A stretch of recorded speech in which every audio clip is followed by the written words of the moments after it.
여러분 안녕하세요. 이번 시간에는 임신 과정 중에 수태 조절법에 대해서 알아보도록 할게요.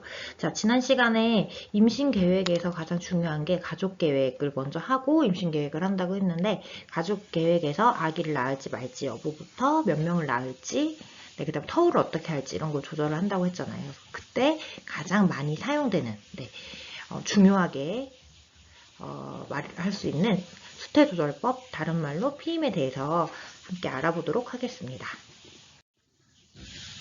자, 피임에서 가장 중요한 거는 두 가지 방법으로 임신이 되는 걸 막는 거예요.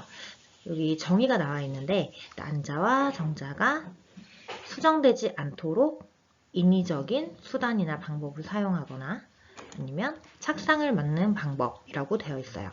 그래서 수정이 되지 않도록 하는 것, 그리고 착상이 되지 않도록 하는 것, 이 두 가지의 방법을 활용해서 피임을 하게 됩니다.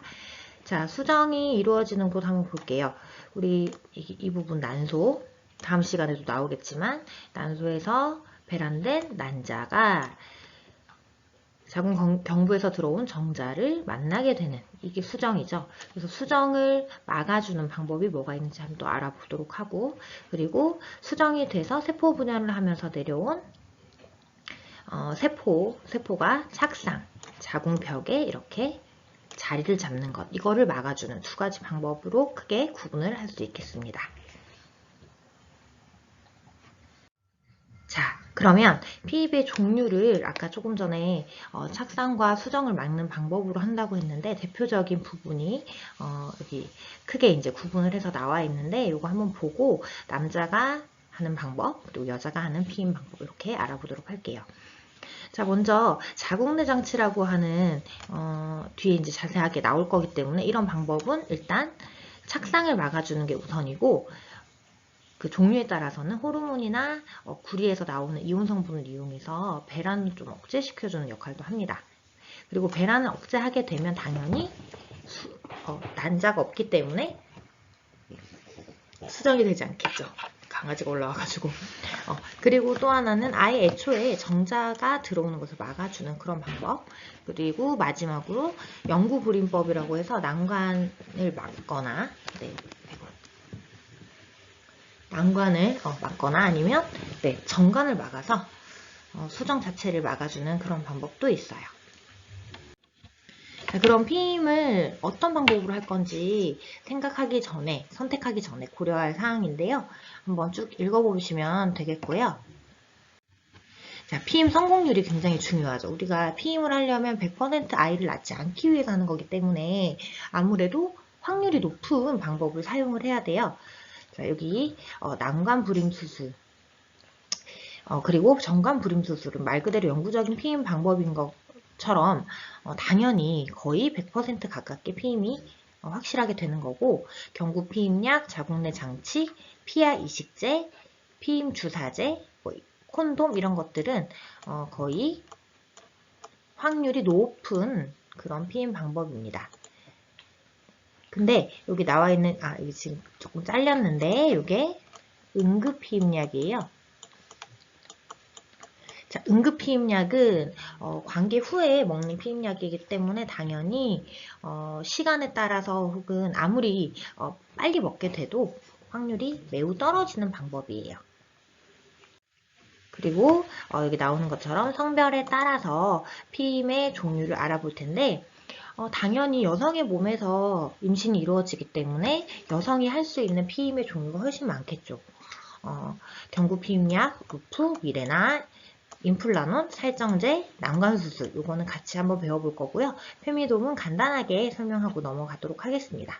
그리고 남성의 피임 방법, 우리가 잘 알고 있는 콘돔, 그리고 아까 앞에서 계속 나왔던 정관수술, 그리고 최근에 나온 방법인데, 남성도 여성처럼 먹어서 정관에서 정자가 나오는 거를 액체로 막아주는 그런 방법이 새로 나왔는데, 아직 많이 보급되진 않아서 이 두 가지 위주로 설명을 하도록 할게요.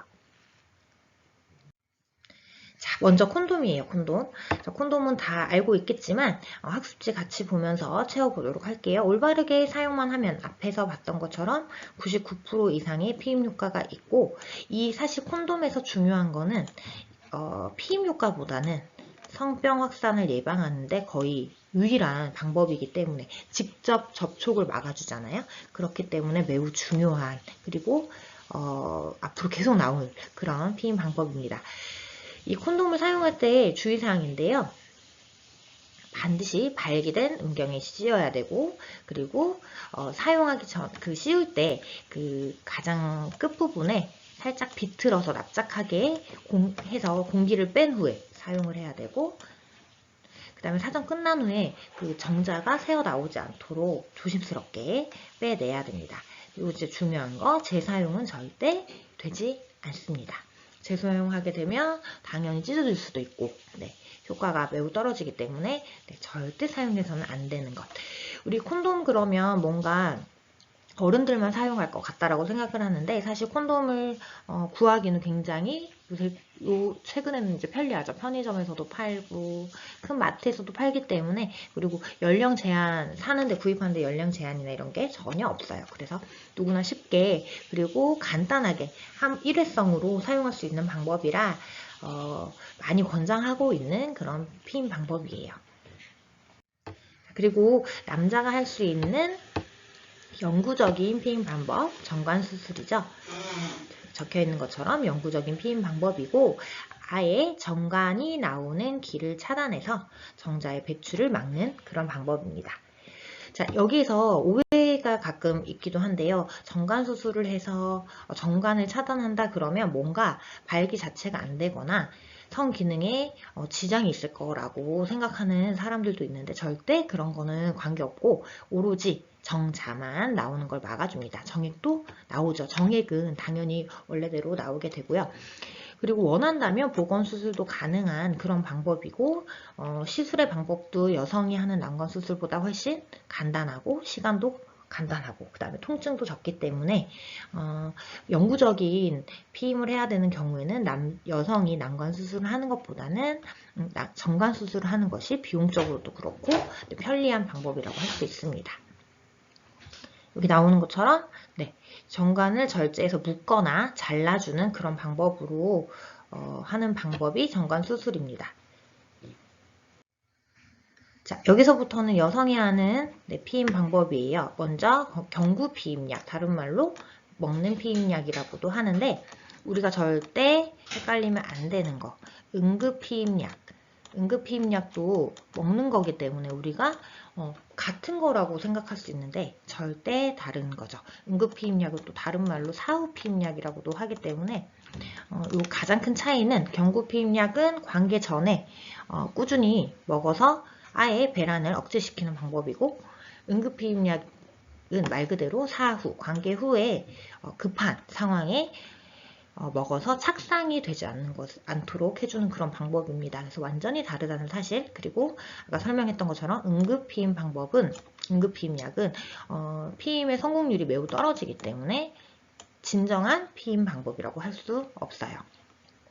자, 경구피임약 같은 경우는 아까 이런 호르몬 같은 걸로 여성의 배란과 생리를 조절해주는 역할을 하는데, 먹는 이제 방법이 굉장히 중요하죠. 원래 월경이 시작된 첫날부터 먹는다, 이렇게 외워두시면 되는데, 이제 조금 지나서 먹으려면 언제까지 가능하냐? 월경 시작 후에 5일 이내, 최대 5일 이내에는 먹기 시작해야 되고, 하루에 하나씩 먹고 21개를 먹은 다음에 7일 동안은 먹지 않는 방법으로 28일의 주기를 반복해서 먹는 그런 방법입니다.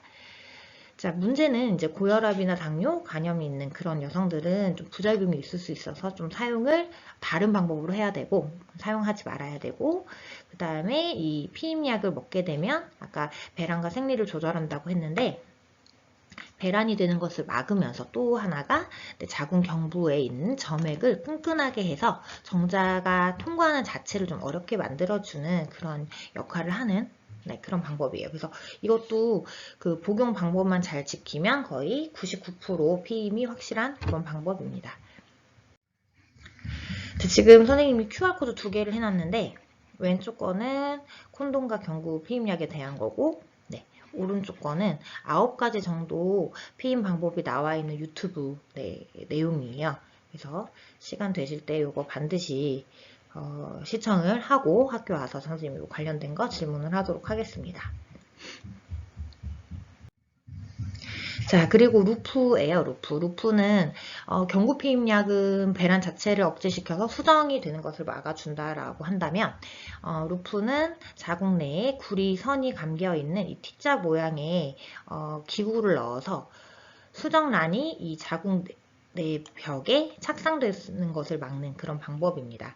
근데 이 루프가 한번 하고 나면 한 3년 정도, 길게는 5년 정도의 그 피임 효과가 있는데 가끔 사람에 따라 다 다르지만 복통과 출혈이나 그 생리통 같은 게 있어서 좀 힘들어하는 경우도 있어요. 그럴 때는 이제 병원에 가서 제거를 하기도 하고 이 루프를 했지만 가끔 이 또 공간을 또 비집고 착상이 되는 경우도 있어서 만약에 그렇게 임신이 됐을 때는 다시 제거를 루프를 하게 되면 정상적으로 태아가 성장을 할 수가 있어요. 이 루프가 조금 전에 말했던 복통과 출혈, 그 다음에 생리통, 그리고 아까 말했듯이 가끔 임신이 될 수도 있기 때문에 이런 것들을 좀 보완해서 나온 또 기구가 있는데 그게 이름이 미레나입니다. 자, 루프랑 굉장히 비슷한 똑같이 거의 생긴 모양인데 이 안에는 아까 구리선으로 감긴 게 아니라 호르몬이 들어있어서 이 호르몬이 배란도 조절을 해주는, 배란도 억제시켜주는 역할을 같이 하는 그런 방법이에요. 그래서 루프도 그렇고 미레나도 그렇고 결혼을 하신 분 중에 아기를 가질 때 터울을 준다든지 장기간 임신에 뜻이 없을 때 이런 거를 장치를 하게 됩니다. 자, 그리고 자궁 내에 하지 않고도 호르몬을 활용해서 피임 효과가 있는 그런 것들이 있는데요. 그게 이제 임플란원이에요.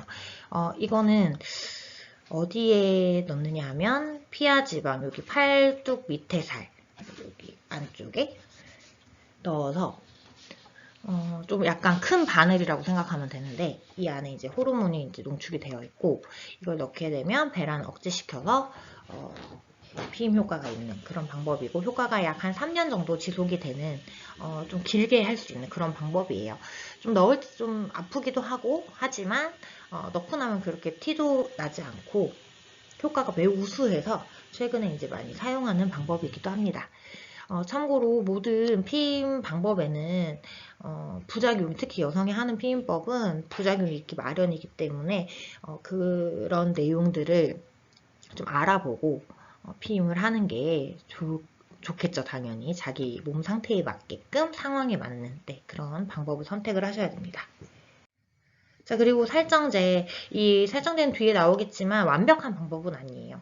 이제 응급적으로 갑작스러운 이제 관계가 있을 때 우리가 뭐 경구피임약 같은 경우나 앞에 나왔던 루프, 뭐 미레나 이런 것들은 계획을 하고 한참 전부터 이제 먹거나 아니면 시술을 받아야 되잖아요. 근데 이제 급할 때는 콘돔을 쓰면 좋은데 콘돔 말고 콘돔이 또 혹시나 100% 효과가 없어서 좀 걱정이 되는 경우에는 성관계 직전에 한 10분 정도 아무리 빨리 넣어도 1시간 그 전에 넣어서 얘가 이제 질 내에서 녹으면 정자가 죽는 거죠.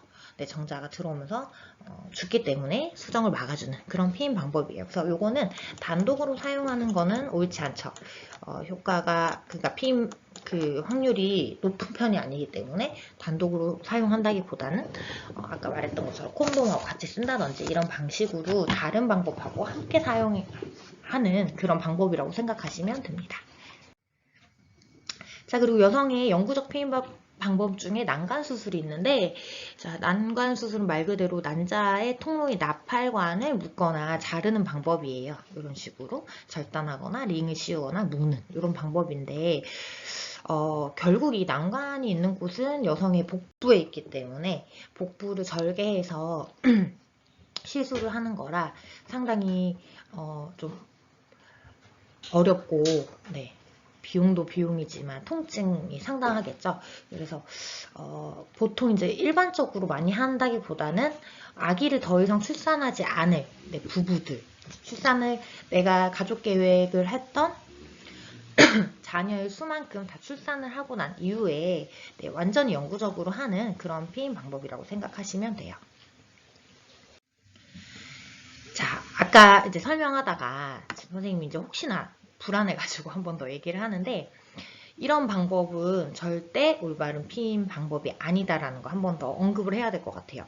우리가 이제는 이런 거를 쉬쉬할 게 아니고 정말 내 몸, 우리 사랑하는 사람과의 이 관계를 아름답게 지속해 나가기 위해서는 준비된 상태에서 임신을 하고 아이를 출산하는 게 좋다고 계속했기 때문에 그냥 뭐 남들이 이렇다더라, 이런 방법으로 피임이 된다더라, 이런 식으로는 하지 않는 게 좋다는 의미에서 이 얘기를 한 번 더 얘기를 하고 싶은데요. 첫 번째가 질의사정은 정말 절대 피임 방법이라고 할 수 없어요.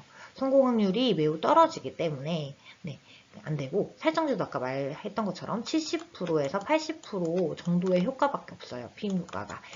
그리고 날짜 피임 방법, 우리 다음 시간에 가임기, 배란일 이런 거 배울 건데요.